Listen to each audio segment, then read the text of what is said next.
Cordiales saludos, amigos de la radio. Soy Rafael Calvente, moderador de este programa, Solo sé que no sé nada, programa de Frontera Radio, que llega a todos ustedes en directo todos los lunes de 19 a 20 horas. Somos la emisora comunitaria de Jerez, una radio independiente, sin ánimo de lucro, sin publicidad y completamente autofinanciada. Nuestro compromiso va más allá de las ondas. Colaboramos activamente en obras sociales llevando la magia de la radio a nuestra comunidad. Tú también puedes ser parte de esta magia. Con solo 5 euros al mes puedes convertirte en socio y ayudar a mantener vivos nuestros proyectos. Tu aportación nos permite pagar nuestras cuotas a la Sociedad General de Autores, renovar equipos esenciales, cubrir los gastos operativos para que la magia de la radio nunca se apague. ¿Dónde puedes escucharnos? Si estás en Jerez, en el 96.4 de la FM y a través de internet en fronterasradio.com, desde donde quiera que estés. Si estás en Jerez, también. También puedes seguirnos en nuestras redes sociales, Frontera Radio Jerez, donde encontrarás los mejores podcasts y toda la información sobre nuestras actividades. Y si quieres conocernos, pues estamos en el corazón del barrio de la Asunción, en el edificio de Frontera Radio, ubicado en el Paseo de las Delicias, número 37 de Jerez de la Frontera. Eso sí, ahora sí comenzamos. Esto es Solo sé que no sé nada. Empezamos.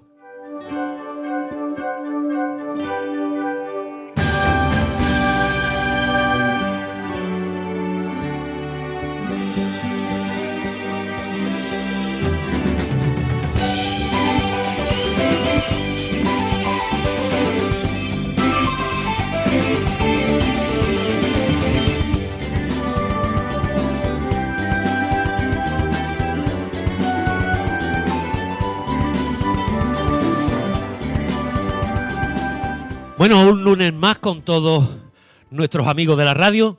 Hoy tenemos una entrevista especial. Es el delegado de Participación Ciudadana por la Policía Nacional en Jerez. Nos va a hablar esta tarde sobre el importante papel de las unidades de atención a la familia y mujer, lo que ellos llaman en la policía la UFAM, en la lucha contra la violencia de género, doméstica y sexual. ¿Sabíais que la violencia de género solo se reconoce cuando el agresor es el hombre y la víctima una mujer con la que ha tenido una relación? ¿Conoces las diferencias entre violencia de género y violencia doméstica? ¿Sabías que la UFAM y la Policía Nacional en general, ofrece atención especializada, cercana y humana a todas las víctimas? Hoy vamos a tener una conversación clara y directa sobre cómo trabaja la Policía Nacional para proteger a quienes más lo necesitan. Escúchala y comparte para que la información llegue a quienes la necesitan. La violencia no es solo física, es tiempo de reconocerla y actuar. Nuestro invitado de hoy es Adrián Domínguez Bezares, que es delegado de Participación Ciudadana en la Policía Nacional. Buenas tardes y bienvenido, Adrián. Muy buenas tardes, es para mí un verdadero placer estar en esta radio, a la que tengo especial cariño, y a vosotros también. Como tú dices, hacéis magia de llegar a los hogares de nuestra ciudad, y vamos a intentar hablar y poner un poquito en claro este problemón, si me permites, que todavía perdura, persiste, y que parece que es una lacra que no podemos superar por mucho esfuerzo que hagamos.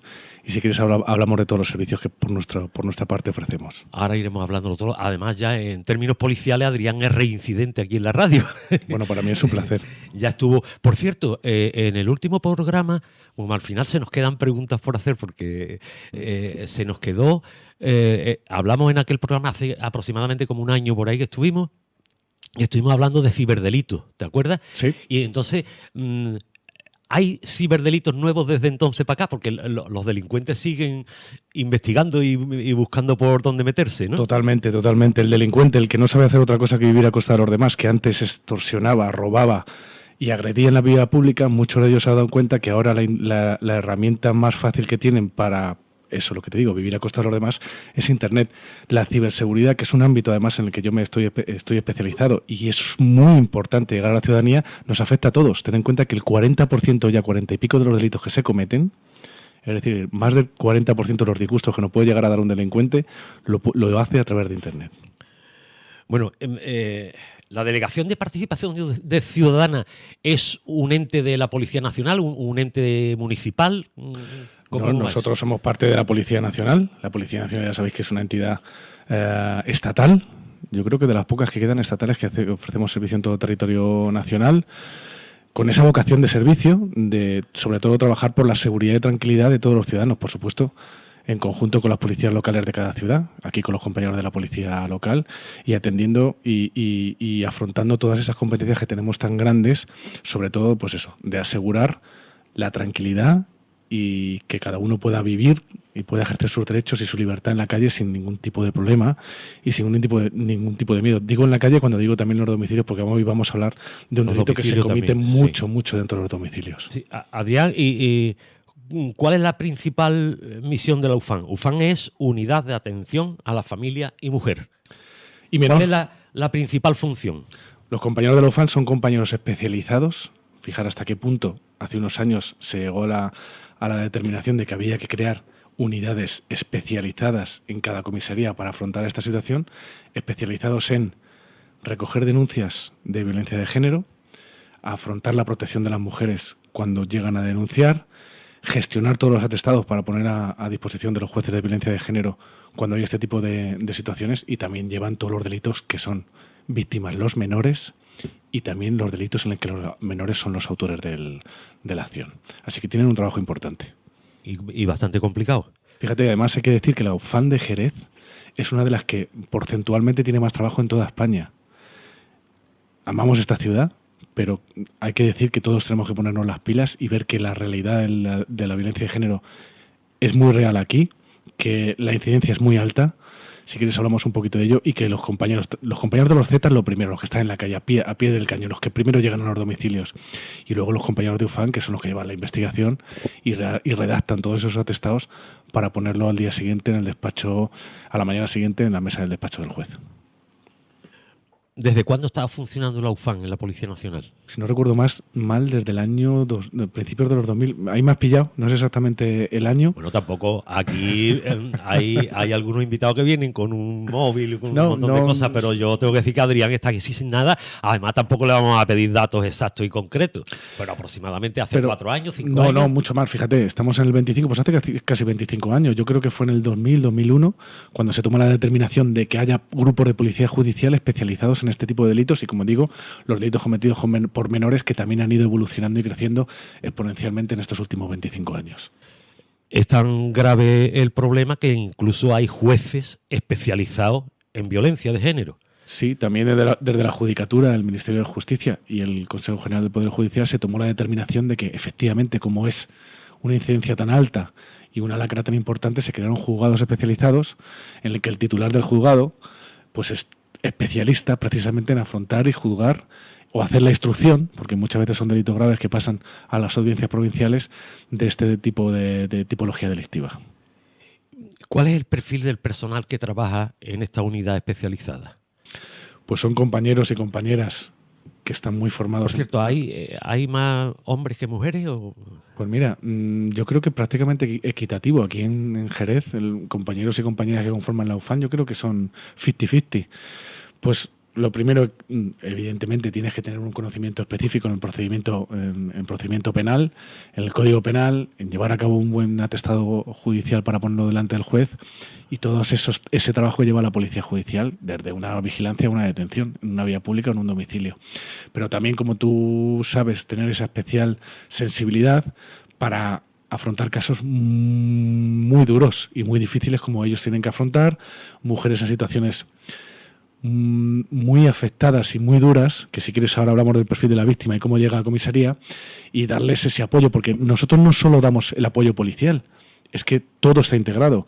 Nosotros damos el acceso a las mujeres víctimas de violencia de género a otras instituciones, ya sean pisos tutelados por Junta, servicios sociales del ayuntamiento. Se intenta que sea un servicio integral en que la víctima salga con conocimiento o con ayuda de distintos profesionales ya desde comisaría, sepan el siguiente paso que profesional, por ejemplo, de la intervención social o de la psiquiatría o la psicología está a su disposición.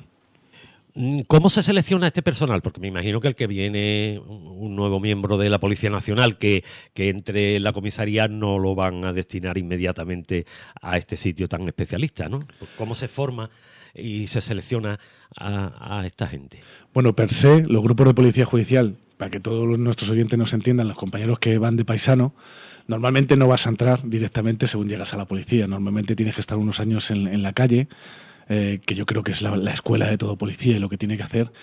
Y si tienes intención, si eres un funcionario que trabajas medianamente bien y tienes intención e interés de estar en un grupo así, se te ofrece un curso de formación específico y si los jefes les parece adecuado, te integras en el grupo y aprendes también con ellos, de los que ya llevan unos años llevando a cabo esta función.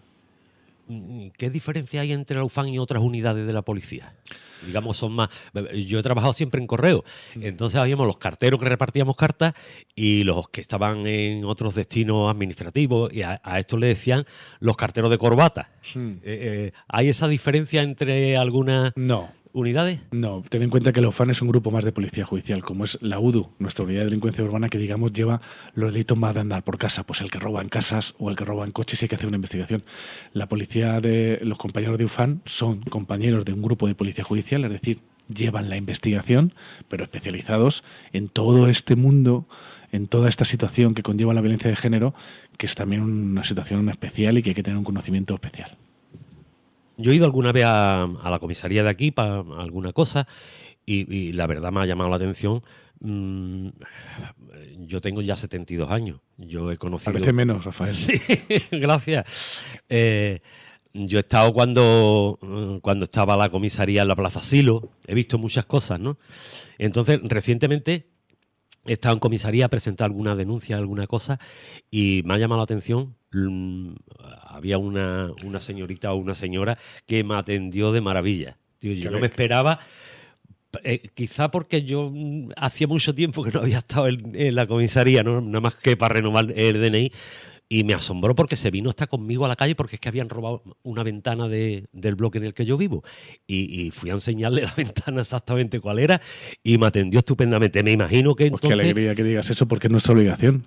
Claro. Evolucionar con el devenir de los tiempos y dar un servicio público de calidad, que es nuestra obligación y nuestra vocación. Hombre, aparte de que sea tu obligación, si además te dan una palmadita en la espalda, pues también te queda bien, ¿no? Pues siempre me alegra que el administrado se lleve una buena impresión de ese servicio. Me imagino que eso es empatía.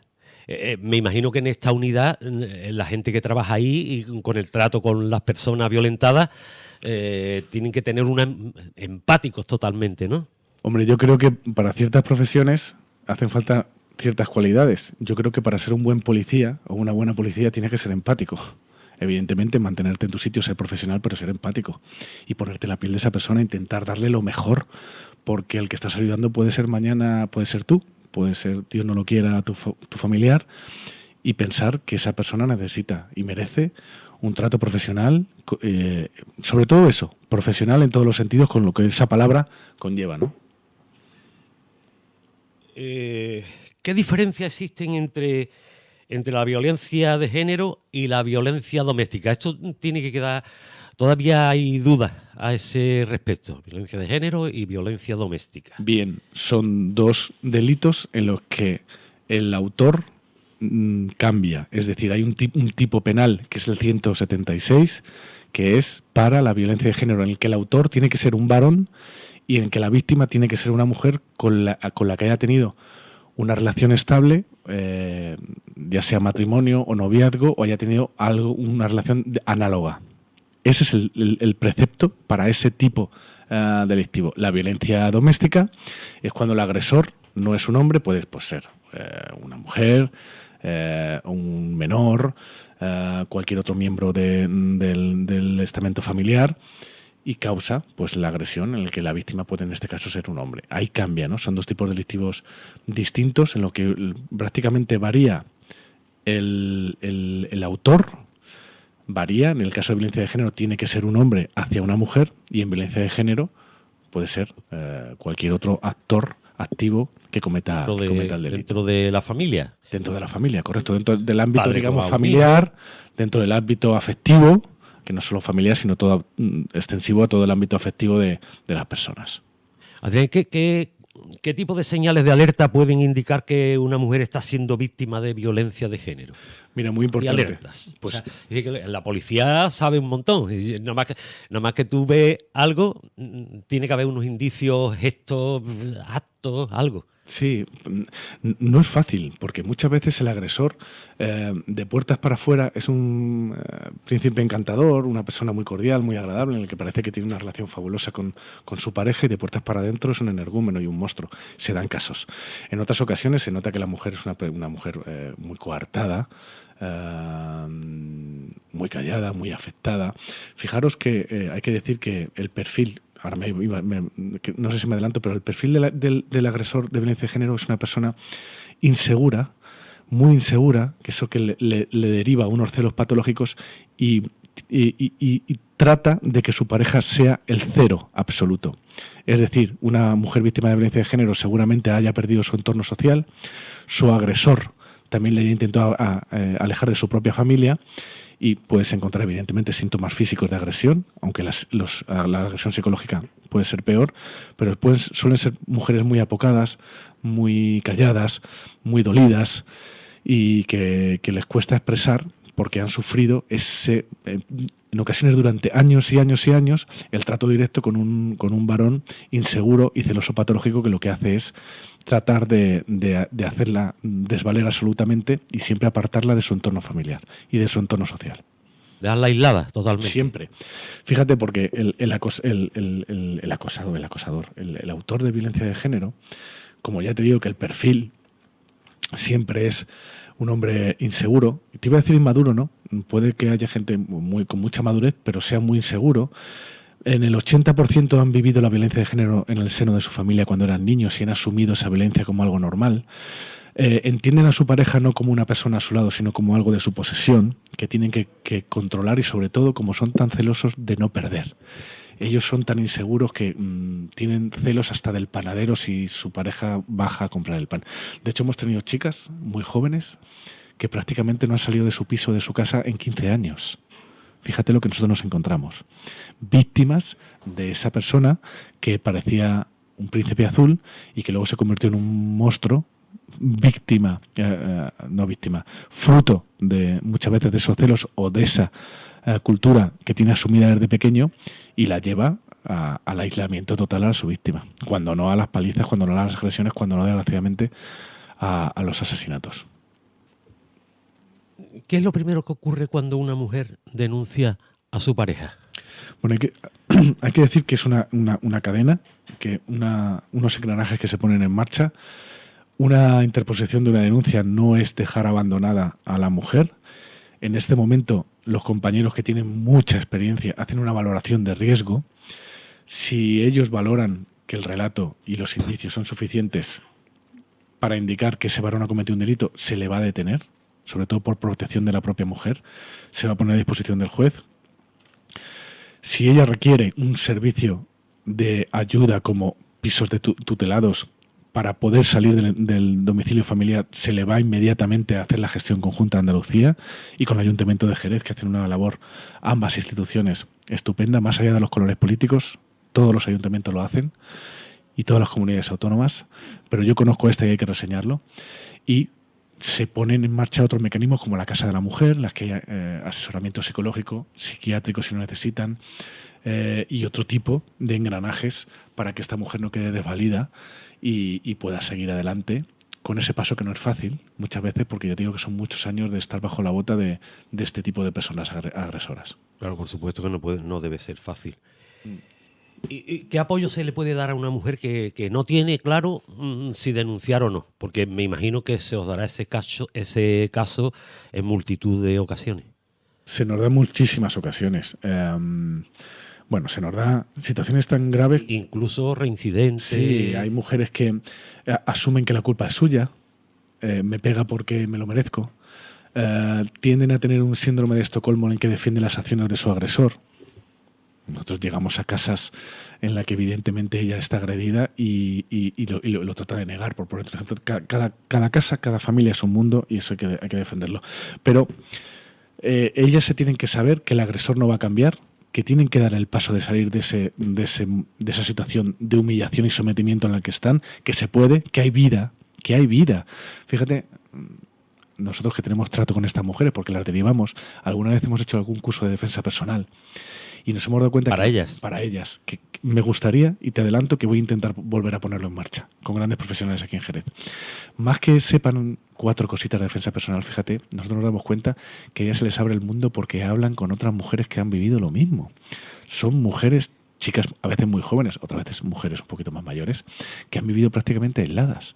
Tú le das la oportunidad de hablar con otra mujer que ha vivido lo mismo, de volver a tener amigas, de volver a tener vida social, de volver a vivir.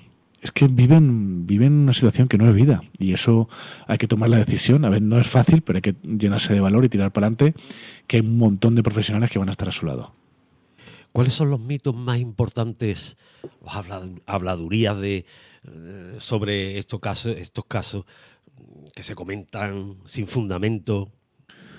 Bueno, afortunadamente hemos cambiado, ¿no? En los años 70 y 80 se llamaban crímenes de celos, ¿no? Crímenes sentimentales. Ya se evolucionó. Mira, ahora anecdóticamente, hace unos cuantas semanas estuvo aquí un señor que muy mayor ya, se había criado en un cortijo y lo que había en el cortijo estaba muy aislado de Jerez y lo que buscaban las muchachas que vivían allí en el cortijo, porque es que vivían allí, dice, tú búscate un hombre que te pegue poco y que te dé de comer todos los días. Pues fíjate, ¿no? Al final son sesgos sociales, culturales, que afortunadamente yo creo que hemos ido evolucionando. Yo no soy quién como policía, pero me parece que la sociedad en ese sentido también ha cambiado a mejor. En otras cosas a lo mejor hemos ido a peor, pero en esto a mejor. Y bueno, pues oye, que sobre todo la víctima no tiene la culpa. Insisto, encontramos a muchas mujeres que tienden a justificar las acciones de su agresor. Nadie tiene por qué ponerte la mano encima. Si una vez te le pone la mano encima, con muchísima probabilidad, si no reaccionas, te la volverá a poner. Pero te comento que más allá de la agresión física, la agresión psicológica, la agresión económica, ese controlar absolutamente que tu pareja no tenga nada de dinero y que tú seas el controlador absoluto de su vida, mediante el control económico también, que se da muchísimo en este tipo de agresores y de perfiles de agresores, pues bueno, pues tienen que darse cuenta de que esta persona tiene un problema, que seguramente si se le ayuda se percatará de lo que está haciendo mal. Y fíjate que te digo, condenados a prisión por violencia de género reciben en prisión talleres y formación por grandes profesionales de instituciones penitenciarias y otras entidades, y ellos mismos se dan cuenta de lo que han hecho. Ellos mismos recapacitan del concepto que tenían de lo que era una relación, de lo tóxico que tenían en el concepto asumido, de lo que era una relación sentimental. Y, por supuesto, con formación hay hombres que salen totalmente reinsertados de hacer verdaderas barbaridades que tienen que ingresar en prisión. ¿Cuál debe ser la reacción de los vecinos que se percatan de los vecinos son los primeros que se pueden dar cuenta de esta situación? ¿Qué es lo que debe de hacer un vecino cuando se da cuenta de la situación de esa familia? Bueno, muy importante, si un vecino escucha, oye, por supuesto si oye gritos, ruidos de pelea, agresiones, que llame al 091. Hay que decir algo muy importante, por favor, y me gustaría recalcarlo. Llamar al 091 no comporta tener que identificarse. Llamar al 091, si vives en un segundo y estás oyendo que a una mujer la están agrediendo en el primero, llama, no tienes que decir siquiera de qué piso eres, llama y di que crees que están agrediendo a una señora, van a ir los compañeros, a lo mejor luego no es nada, pero hay que comprobarlo, y a lo mejor puedes salvar una vida o puedes dar pie a que ya se inicie el procedimiento, porque aunque ella no quiera denunciar, como es un delito público, no requiere de la denuncia del perjudicado, en este caso de la perjudicada, ya se inicia de oficio todo el proceso judicial y el juez de violencia de género tiene conocimiento del caso. ¿Y cómo actúa la policía en el caso de que la víctima retira la denuncia o no denuncia directamente? Pues mira, nosotros tenemos un llamado protocolo cero, que significa que si los compañeros acuden a una casa o la vía pública se dan en algunas ocasiones, pero normalmente en domicilios, y observan indicios claros, evidentemente si observan agresión física a una mujer con señas, con marcas, con golpes, con hematomas, o otros indicios que nosotros tenemos de que existe una violencia de género, sea física o psicológica, no hace falta que la víctima denuncie. Nosotros en protocolo cero, los compañeros van a comisaría, nosotros llamamos comparecencia de funcionario, que da pie al inicio de una diligencia judicial y policial. Nosotros de oficio abrimos diligencias. No hace falta la denuncia de la víctima. Si nosotros tenemos conocimiento de que hay una mujer que puede ser víctima de violencia de género, se van a abrir diligencias de oficio. De oficio. Y exactamente lo mismo que si cualquier juez o cualquier fiscal tiene conocimiento de unos hechos similares. Me imagino, Adrián, que debe ser muy difícil advertir la violencia psicológica, que puede ser incluso casi peor que la física. ¿Cómo se puede advertir si la persona tampoco denuncia? Claro, ahí es mucho más complicado. Difícil. Claro, si tú llegas a una casa y te encuentras con una mujer con hematomas y golpes y la cara moratada, como yo he vivido personalmente, que es muy duro encontrarse cosas así, pero todo lo que somos policía lo hemos vivido alguna vez, pues evidentemente actúas de forma más clara. Ante un acoso psicológico es más difícil porque la víctima normalmente, como te digo, el agresor lo que trata es de desvalorizarla absolutamente como persona, para que sea mucho más fácil su control, que sea algo de su posesión. Y las familias tienen que saber que esto es de esta manera, y siempre es igual. Lo primero tratan de aislarla de su entorno familiar y social, qué mala es tu familia, qué malas son tus amigas ya no las vas a ver, a tu familia no la vas a ver porque nos perjudica como pareja, aislamiento absoluto, control económico, control de cómo tiene que vestir, qué tiene que hacer, dónde tiene que ir y qué tiene que decir.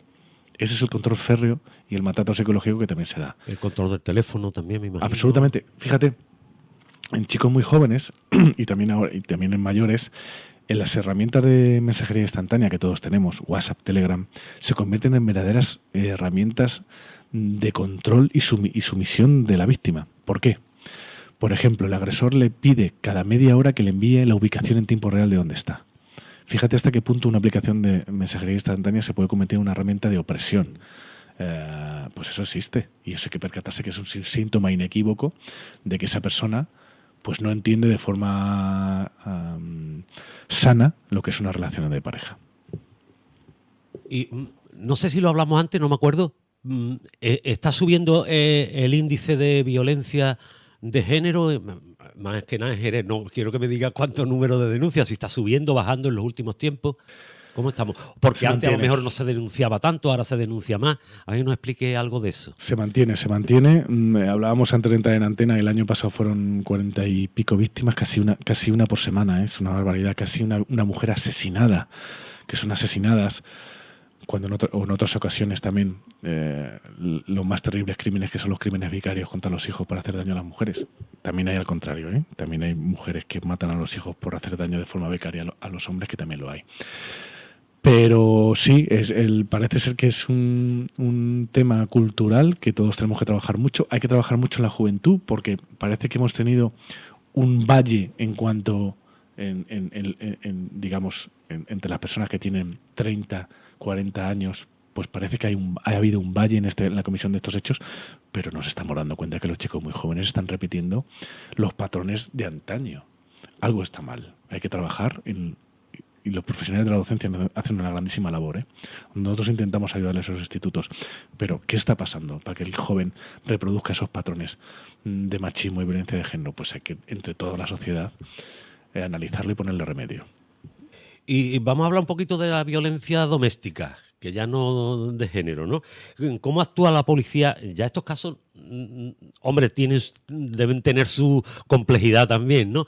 Pero, por ejemplo, la violencia de hijos a padres, que parece que se da mucho también en menores.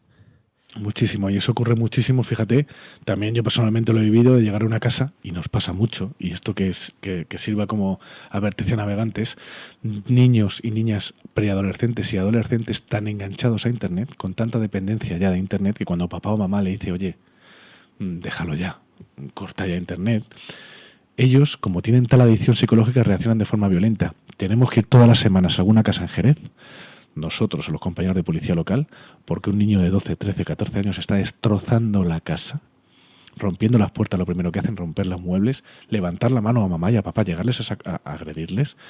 Imagínate qué cargo de conciencia luego cuando el crío se da cuenta de lo que ha hecho. Por la adicción que tiene a Internet, violencia doméstica. Un chico que pega a su padre o a su madre, por ejemplo, por la adicción a Internet, violencia doméstica. Pues pasa mucho, desgraciadamente, y ahí también está un poco el tema del uso excesivo de las redes sociales y de Internet. Y en la violencia doméstica de personas del mismo sexo o incluso entre hermanos. Sí, se da mucho hermanas. también. Peleas domiciliarias entre hermanos, entre hermanas.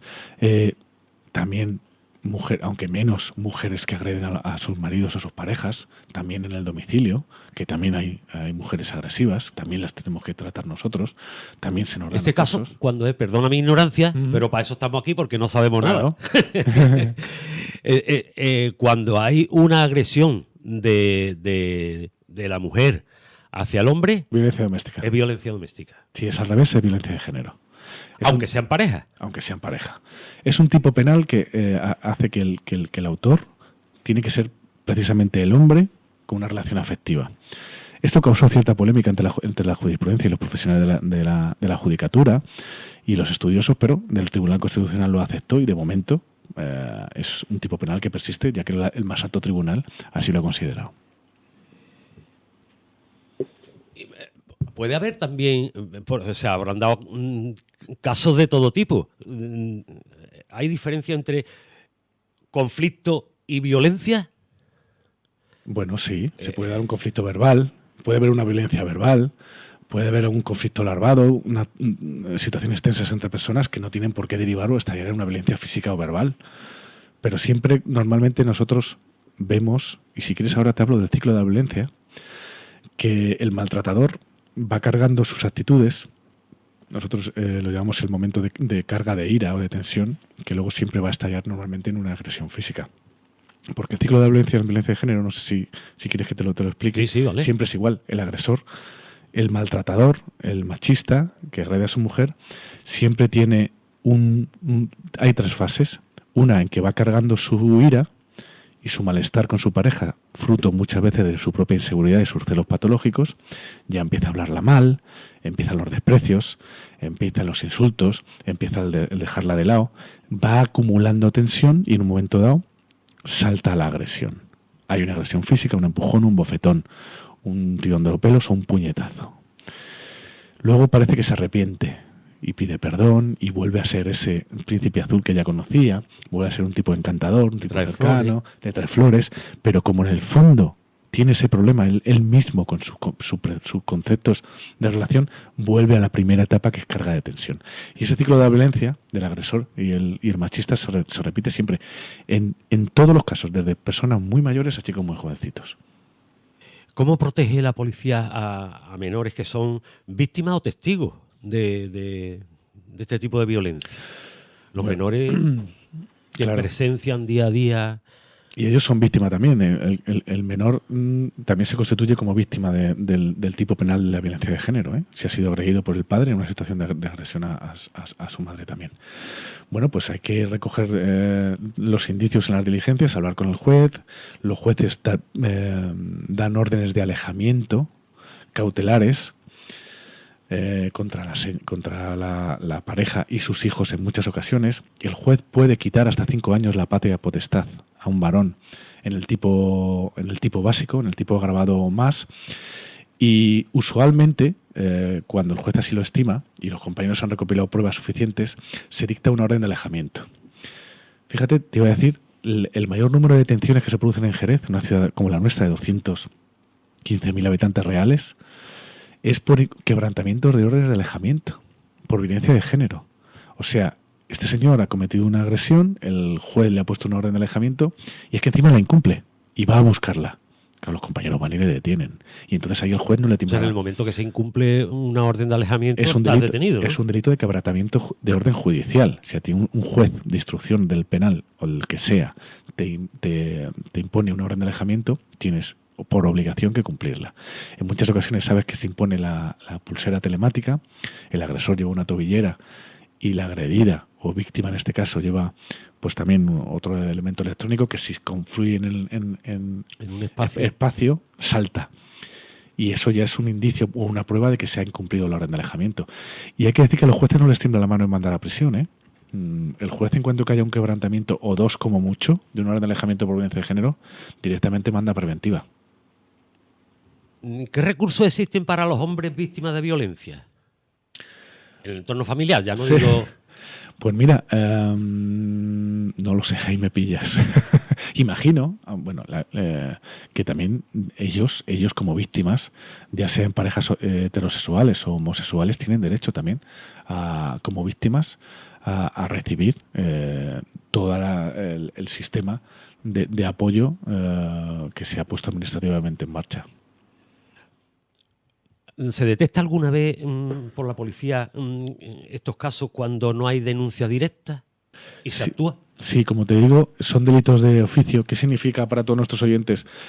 ¿Qué significa un delito perseguible de oficio? Que no hace falta la denuncia de la víctima para llevar a cabo una acción. Son delitos perseguibles de oficio cuando se tienen indicios suficientes, razonables de la comisión de un delito, se actúa, ya sea con la detención, con la imputación del varón, con la redacción de un atestado que se pone a disposición del juez de violencia de género para que el juez o jueza lo valore y se toma la determinación. No hace falta la denuncia de la víctima en este caso. El entorno familiar no tan cercano, sino, no sé, a lo mejor el entorno familiar me refiero a hermanas que a lo mejor viven en otra ciudad o en un barrio alejado, primos, sobrinos. El entorno ese familiar, ¿qué implicación, qué cosas os habéis encontrado en ese entorno? Muy, muy importante. Y muchas veces son precisamente hermanos o hermanas de las agredidas, o tíos, o los padres en alguna ocasión, los que dan el paso de interponer la denuncia, porque ven que sus hermanas están en situaciones tan difíciles ya que dan el paso. Y eso vale. Cualquier vecino, cualquier persona puede denunciar unos hechos. Ya nosotros como policía estaremos para investigar y ver si hay algo o no lo hay. Si lo hay, si hay indicios suficientes, se procederá, según estipula la ley, se procederá o no a la detención a disposición del juez y todo lo que ello implica. ¿Qué es considerado violencia sexual? Bueno, pues la violencia sexual es... ¿Y hay tela que cortar también? Sí, es muy importante, porque es uno de los delitos más miserables y que más daño hacen a la víctima. La violencia sexual es todo atentado contra la libertad sexual de una persona. Tenemos el tipo básico, que es contra la libertad, la capacidad de ser de ella misma y de su derecho a su evolución como persona de forma libre. El tipo básico es algo, por ejemplo, unos tocamientos sin el consentimiento de la persona que sufre los tocamientos, es el tipo básico, por ejemplo, y tenemos el tipo agravado, hiperagravado, que son las violaciones de las agresiones sexuales. En toda esa panoplia, en todo ese abanico, actúa el delito de agresión sexual, que implica que la víctima no ha dado su consentimiento para llevar a cabo acciones que tienen esa índole y en el que el autor siempre tiene una intención sexual, un ánimo libidinoso en sus acciones.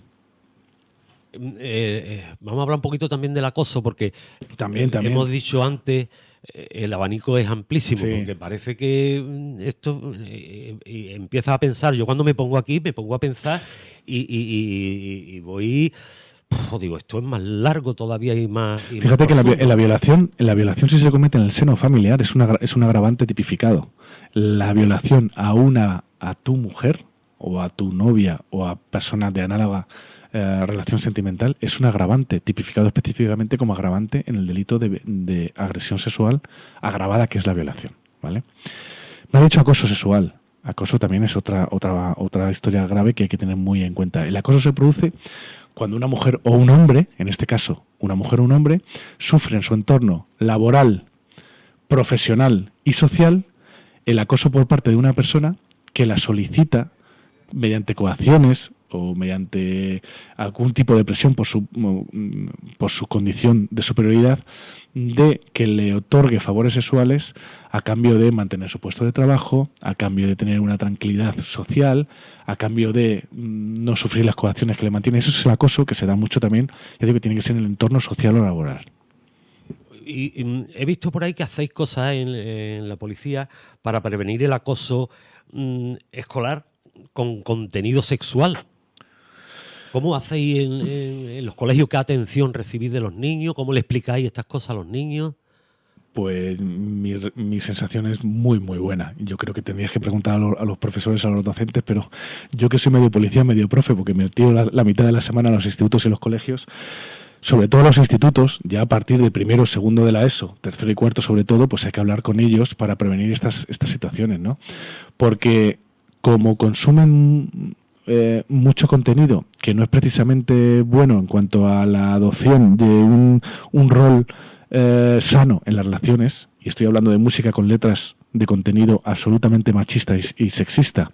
Estoy hablando del consumo de pornografía de forma compulsiva desde los 10 años, que ya los psiquiatras nos dicen que eso tiene mucho que ver con que el niño con 14 años o 15 entienda una relación como un sometimiento de ella. Pues hay que estar ahí, intentar enseñarles que eso no es una relación sana, que lo que ven en la pornografía no es la realidad, que las relaciones sexuales y sentimentales y afectivas de un hombre y una mujer, o dos hombres o dos mujeres, sí, no son sometimiento, no son esas escenas que vemos siempre en la pornografía, y que no son tampoco el concepto de que el hombre tiene que ser un chulo de barrio, inflado de anabolizantes desde los 14 años en el gimnasio, y ellas solo valen en cuanto a lo sexy que puedan llegar a ser, a vestirse o a parecer. Y esos roles hay que romperlos en los institutos. Y los profesionales hacen una gran labor y nosotros estamos ahí ayudando lo que podemos. Y prácticamente en esto casi estamos empezando, nos queda por lo menos una generación para que esto cambie profundamente, ¿no? Pues, yo siempre digo, verás, que hay que hablar en el seno niños familiar, en el seno, ya sea la familia, sea como sea, cualquier tipo de familia. Lo que sea, familias unipersonales, que los niños vivan con papá, con mamá, con ambos, familias o heterosexuales, homosexuales, que los niños, lo que sea, los niños que van con los titos, con los abuelos, hay que hablar. En el seno de la familia donde hay comunicación, nosotros no decimos nunca a nadie cómo tiene que criar a sus hijos, pero en la familia donde hay comunicación, todo esto se erradica mucho más o se previene mucho más. Y hay que hablar, oye, una relación sana con una chica a partir de 15 y 16 años no es que la sometas. Eso no es una relación sana. No hay que someter a nadie. No, por supuesto. Entiéndeme. Sí, hombre, sí, en esa relación que ellos a veces tienen tan jovencitos de que ellas no son nada y que son también un poco de su pertenencia. Oye, un caso, no sé si a ti se te habrá dado alguna vez, pero ¿cómo actuáis en caso de agresiones sexuales a menores? Eso tiene que ser muy duro. Mira, no hay nada más duro en el mundo que lo que nosotros tenemos que ver cuando incautamos material a un tipo, normalmente en el 95% son hombres, que consume, intercambia material de pornografía y agresiones sexuales a menores. Mira, Rafa, yo he tenido que ver cosas que se te quedan en el alma para toda la vida. Yo como policía, intento ser duro, he visto muchas cosas, he visto morir gente en mis manos, agresiones muy graves, nos hemos tenido que enfrentar a gente a punto de tener que abrir fuego, pero tener que ver ese tipo de fotografías en las que se agrede sexualmente a menores, que no te voy a entrar en detalles, se te queda para siempre en el alma. Y esas son las peores cosas que nosotros tenemos que ver. Y hay, pues individuos que consumen, y aún peor, realizan este tipo de acciones contra niños o contra incapacitados o contra personas que no se pueden defender. Yo, desde luego, seguramente no hubiera servido para policía porque llevo aquí media hora hablando contigo y ya se me va a quedar esto durante un rato, ¿no? Porque nos estás contando unas historias. Bueno, ¿y hay diferencia entre abuso y agresión sexual? Bueno, sabes que la última reforma legal eliminaba el término abuso. Ahora son todo agresiones, ¿vale? Antes el abuso era, el tipo legal de abuso era cuando se cometía sin violencia y sin intimidación. Ahora, aunque no haya violencia e intimidación, se consuma en el tipo básico, ¿vale? Aunque está grabado si hay violencia e intimidación. Ahora son todo agresiones sexuales. Un tocamiento ya no es un abuso, es una agresión sexual, aunque en el tipo básico no ha grabado, pero agresión sexual. Recalcar el tema de que si se produce una agresión sexual por un grupo de personas, tenemos violaciones grupales, es un delito de violación agravado. Si se realiza una agresión contra una chica o contra un chico con sumisión química con drogas, es un delito agravado. Mucho ojo, esto también lo estamos teniendo. El tema de usar drogas en las bebidas para agredir sexualmente a chicos o a chicas muy jóvenes en los locales por la noche, También ellos tienen que saber que las copas siempre no dejamos que ningún extraño nos invite y las copas siempre a nuestro lado. Y que son tipos agravados que ya se consuman y que dan pie al tipo agravado que tiene hasta 15 años de prisión. Así que mucho ojo y sobre todo pensar en las víctimas, que el quien sufre esto, pues hombre, lo pasa realmente mal. Mira, estamos con los anglicismos. Yo cuando me preparo un programa me entero un poquito de algunas cosas. Y entonces me he enterado que el grooming es una forma delictiva de acoso que implica un adulto que se pone en contacto con un niño. Es un tipo específico penal y es fíjate, nosotros en los colegios intentamos que ellos se prevengan de muchas cosas, pero esto es lo principal. El grooming, que es un depredador sexual, una persona adulta que normalmente contacta con chicos de 12, 13, 14 años. ¿Cómo lo hace? Haciéndose un perfil falso. Te haces esta tarde un perfil falso en Instagram y pones una fotito de un niño o una niña mona, que es lo que hacen. Contactan y mandan solicitudes de amistad a niños de estas edades. ¿Qué hace un crío o una cría adolescente cuando ve una foto, una solicitud de amistad de un chico o una chica guapete? Sí. Y no se dan cuenta que detrás de esa foto hay un tipo que no es ni guapo ni bueno, de 40 o 50 o lo que sea, que intenta ganarse su confianza haciéndose pasar que es un crío o una cría y en un momento dado le pide una foto comprometida. ¿Qué es una foto comprometida de un chico o una chica? Pues una foto en braguitas, una foto en calzona, en calzoncillos, en bikini. Y cuando la tienen, empieza la extorsión. Y le dicen, no me siguen mandando la foto que yo te diga o si no te vas a enterar. Porque como sé que vienes al instituto, al Colegio Tarteso, por ponerte un ejemplo que tenemos aquí, o al Instituto Caballero Gonal, y sé quiénes son todos tus amiguitos de clase, y sé quiénes son tus amigos de la barriada, y tu familia, y tus titos, y tus padres, porque tú me lo has dicho, te vas a enterar. Mándame más fotos o esta que tengo ya se la va a ver todo el mundo. Y eso hay que hablar con los críos. Si alguien te extorsiona en internet, lo primero no mandar nunca fotos comprometidas, por favor, ellos lo tienen que saber. Y si alguien te está... Es muy importante que lo sepan los padres, ¿eh? Los padres lo primero. Comunicación. Hay que hablar con los niños y decir, no mandes bajo ningún concepto ninguna foto comprometida. ¿Qué es una foto? Pues en bikini, en braguitas, ni mucho menos en la ducha. Porque a nadie le interesa. Si alguien te lo pide, te tienen que saltar las alarmas. Y si te has metido la pata porque no somos perfectos y te están extorsionando, tienes que tener confianza para hablar con mamá y con papá. Y acudir a comisaría, que lo vamos a localizar y lo vamos a detener. Y me acuerdo de unas chicas muy jovencitas de aquí, de esta zona de la ciudad, que lo pasaron realmente mal. Realmente, no sé si te acuerdas que detuvimos a un depredador sexual en un pueblo de la sierra.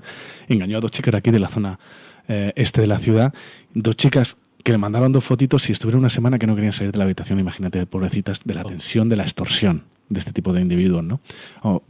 Y llegó un momento que ya hablaron con mamá, con papá, le comentaron lo que les pasaba, porque estaban así, vinieron a la comisaría y nosotros cuadramos las antenas y le dimos con él inmediatamente. O sea que hay que dar el paso de denunciar y hablar con los adolescentes y preadolescentes, porque ya están usando el móvil de los 10 años, que se lo damos en la comunión, y para que ellos se percaten y se prevengan de esto también. Y hay mucho. Por cierto, el 016, que es un teléfono, ese no es vuestro, es un teléfono que depende. ¿Cómo va eso? No, es un teléfono, es un servicio externo. Yo creo que pertenece al Ministerio del Interior, con profesionales especializados en atender a estas mujeres que llamen, psiquiatras, psicólogos, trabajadores sociales especializados en atender a estas mujeres, que la van a aconsejar, que las van a derivar. No deja rastro en la factura del teléfono, ni en el registro de llamadas del teléfono, ¿vale? Muy importante para que las víctimas lo sepan, que pueden tener un enganche con un profesional que les va a ayudar y les va a aconsejar. ¿Usted, Policía Nacional 091? Correcto, 091, o en su defecto el 112, ¿sabes? La central, que también nos deriva las llamadas a la sala del 091. Pero lo más rápido es el 091 o el 092 de los compañeros de la policía local aquí en Jerez. Adrián, ¿qué derechos tienen las mujeres extranjeras? Es que es tan amplio este abanico, ¿verdad? Las mujeres extranjeras víctimas de violencia en España, ¿qué derechos tienen? Bueno, y sobre todo, si no tienen papeles. Bueno, sí. Es que ya esto es... Esto sí que es una... Me estás haciendo un examen legal. Sí, bueno, por eso te suben el sueldo a ti y a ver si me lo suben a mí también. Pero para mí es un placer, pero a ver hasta dónde llego. Sí es cierto que se estipuló que las mujeres víctimas de violencia de género pudieran acceder a la nacionalidad, aparte de los recursos de protección y de asistencia, de forma prioritaria. ¿Existe la posibilidad de que una mujer extranjera que no tenga papeles puede obtener la nacionalidad si es víctima vamos a dejarlo ahí porque yo creo que sí, pero tengo que hablar con los compañeros especialistas en extranjería y en violencia de género para que me digan exactamente cuál es el procedimiento, pero yo creo que tienen preferencia si se demuestra con una sentencia judicial que realmente lo son. Bueno, te voy a hacer una más facilita. ¿Puede una mujer en situación irregular en España denunciar por supuesto, sin que pueda temer a ser deportada? Por supuesto, por favor, cualquier persona que esté ilegal. Yo soy ignorante total. Por supuesto, cualquier persona que esté ilegal en España, que sea víctima de cualquier delito. Ilegal quiero decir, administrativamente irregular. Sí, hombre, administrativamente irregular, es decir, que no si ha cometido delito y que haya entrado en territorio nacional y que sea víctima de un delito, ya sea este u otro. Pues por favor, que acuda a comisaría, o si en la zona rural o en cuartel de la Guardia Civil, que te ponga la denuncia porque nadie le va a atentar contra él de por vía administrativa, va siendo víctima de un delito, ¿vale? Va a atentar, va a proceder, perdóname, la palabra es proceder por vía administrativa. ¿Cómo se protege a las mujeres que no hablan español?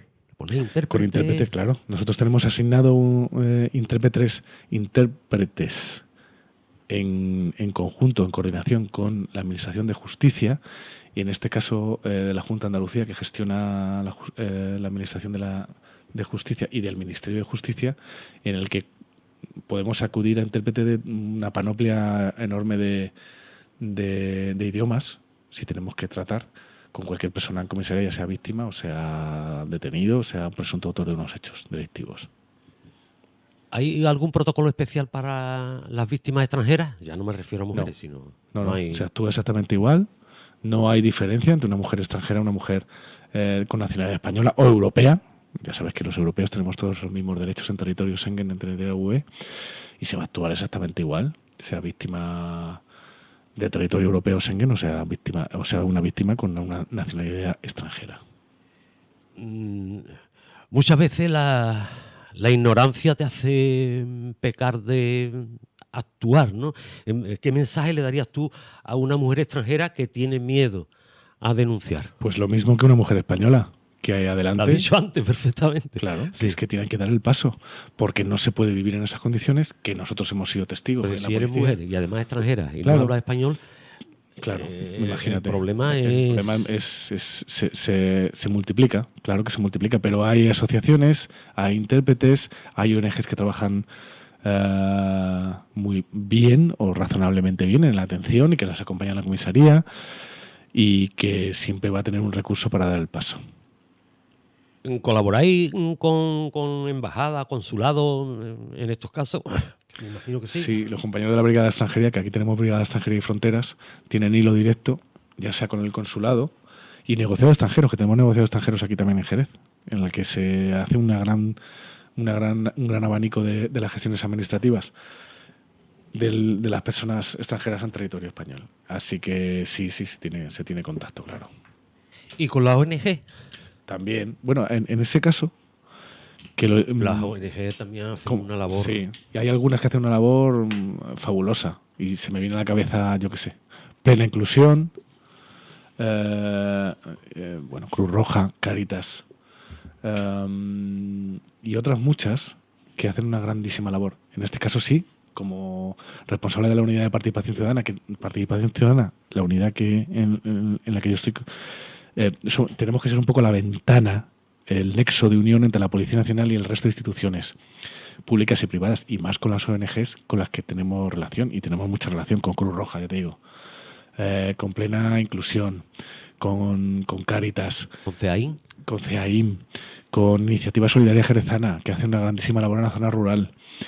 Así que, bueno, intentamos estar ahí, tener esas sinergias, porque todos los que trabajamos por los ciudadanos tenemos que tener sinergias entre nosotros. ¿Se garantiza de alguna manera que la víctima que ha denunciado, y es la primera vez que lo hace, que le ha costado mucho trabajo de hacerlo, que por lo menos en los primeros momentos esté siempre acompañada en el proceso? Ya de entrada en comisaría no va a estar en la oficina de denuncias con el resto de denunciantes. Va a ser... Y por cierto, mi mujer estuvo el otro día para renovarse el DNI y fue una señora... me lo dijo porque la estaba viendo allí, que quiero denunciar, lo dijo bajito, malos tratos, no sé qué. Y la cogió un policía, la metió para adentro y ya se perdió.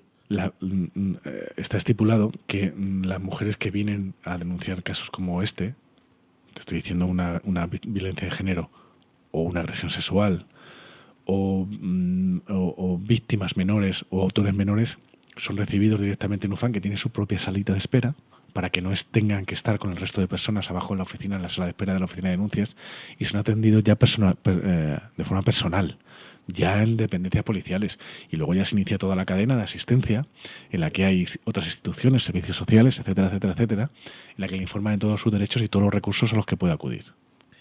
Me imagino que en la UFAN serán casi medios psicólogos también, ¿no? Pero hay un tratamiento específico, por lo menos en los primeros días, un tratamiento psicológico, alguien que le levante la moral, o en fin, en los primeros momentos son muy importantes. Son muy importantes. Y fíjate que en ese caso siempre la relación o la forma en que tú, en este caso, me pongo mi profesión, en la que un policía atienda a una persona que tiene un problema, es primordial, esa primera sensación que se lleva del funcionario que le atiende, ¿no?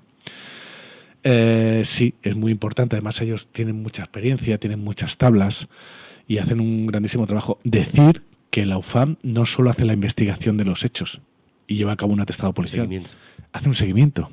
Es que hay otro grupo de compañeros en UFAM que están llamando continuamente. Cada compañero tiene un número de mujeres asignada muy elevado aquí en Jerez, porque hay mucha causística. Las llaman, las preguntan cómo están. En casos muy graves incluso las tienen que acompañar. Casos de que la valoración sea extrema y el agresor no haya sido detenido, pues las tienen que acompañar al médico a hacer la compra, y los compañeros van con ellas, de paisano o a juicio. Las llaman constantemente, se preocupan cómo están, ven la evolución si han acudido a los recursos de servicios sociales. Protección, el área de protección está precisamente para eso, hacer un seguimiento a posteriori. Ya me has dicho que sí, que hay coordinación entre los servicios sociales y sanitarios. Me imagino que en el hospital también sí habréis tenido que... No, yo solo puedo tener buenas palabras para servicios sociales del Ayuntamiento de Jerez, que hay unos pedazos profesionales increíbles, y servicios sociales de la Junta de Andalucía también. Así que un 10 para ellos. ¿Y qué se hace en el caso de que la víctima tenga discapacidad?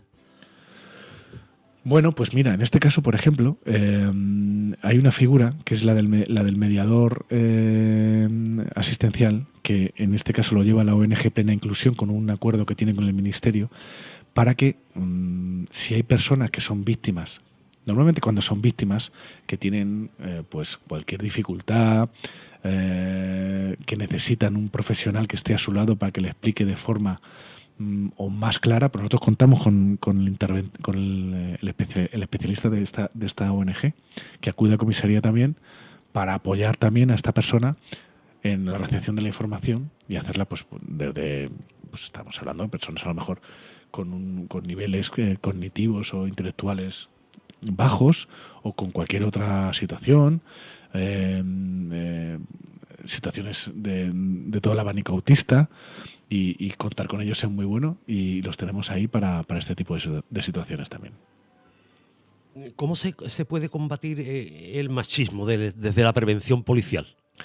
Bueno, desde la prevención policial hay que trabajar en lo que nosotros hacemos en los colegios. Decirle a los chicos, decirle lo que es esta espiral, la espiral de repetición de la violencia de género, tratar de, porque así nos lo piden los directores, de hacerles ver en nuestros planes de formación de prevención de violencia de género lo que una actitud violenta y humillante hacia una mujer no es sana, ni es molona, ni es guay, ni vas a ser más chulito, ni más hombre por ello. Decirle también las repercusiones que tiene legales, y trabajar sobre todo en secundaria, en FP y en bachillerato, también en apoyo a los profesionales, en hacerles ver esta realidad, pero en el fondo tiene que ser en el seno familiar y en el educativo, pero sobre todo desde la familia, sea la que sea como sea, la que los chicos traigan los principios de casa. Bueno, nos está diciendo el compañero que ya estamos a punto de terminar, pero la última ya y nos vamos. El papel de los hombres en la prevención. Bueno, pues evidentemente primordial, porque somos el 50% de la población. Todos tenemos que ir a una, todos, hombres y mujeres. No permitir estas situaciones. que si hay un hombre que está llevando a cabo estas situaciones, pues que hacerle ver que está por el mal camino, que esa humillación no es una relación sana, que puede acudir, oye, que acuda a un psicólogo, que acuda a alguien que le ayude, que está concurriendo en un ilícito penal, que le puede llevar a prisión, que muchas veces acaban estos hombres en prisión por su cerrazón, por su reiterada actitud delictiva. Y que las mujeres tienen que salir de esa humillación constante en la que viven las mujeres víctimas de violencia de género. Que si un hombre te aísla socialmente de tu familia, tus amigos, y es un celoso compulsivo, no es sano. Tienen un problema y la víctima eres tú y tienes que salir de eso. Que si te pega no te quiere, que la humillación no es amor. Muchas veces tenemos que ir a los institutos para hablar con las chicas jóvenes que nos piden los directores para hacerlas ver que amor no es opresión. Ellas a veces confunden el amor con que te controle. El control no es amor, es todo lo contrario. Y también a las mujeres adultas pues lo tienen que asimilar. Entre todos tenemos que hacer una red social para que esto no ocurra. Dar prevención entre todos, reacción. Si oyes que la del cuarto A la pegan todas las noches, llama, que no tienes por qué identificarte para que vaya una patrulla, a lo mejor la estás salvando la vida o la estás dando pie a salir de ese infierno. Y bueno, pues poner todo nuestro granito de arena en ese sentido, y los profesionales de la seguridad pública como nosotros seguir trabajando y estar siempre muy pendientes y muy alerta de todo esto. Pues nada, Adrián, muchas gracias por haber venido. Para nosotros, para Frontera Radio, es un placer que hayas estado aquí y que nos dé a nosotros y a nuestra audiencia un mínimo de conocimiento, y yo me quedo ya con todo lo que hemos hablado. Tengo, yo qué sé, ahora no estoy para contar chistes en un rato bueno. Así que nada, muchas gracias en nombre de nuestra audiencia también porque nos haya podido aclarar un poquito las cosas. Pero qué alegría, gracias por contar por vosotros con una radio, porque sin vosotros no llegamos a la gente y sois primordiales. Bueno, pues nada, muchas gracias. Nosotros volveremos la semana que viene con otro tema de actualidad cultural o lo que se encarte. Esto es Solo sé que no sé nada. Hasta la semana que viene. Buenas tardes.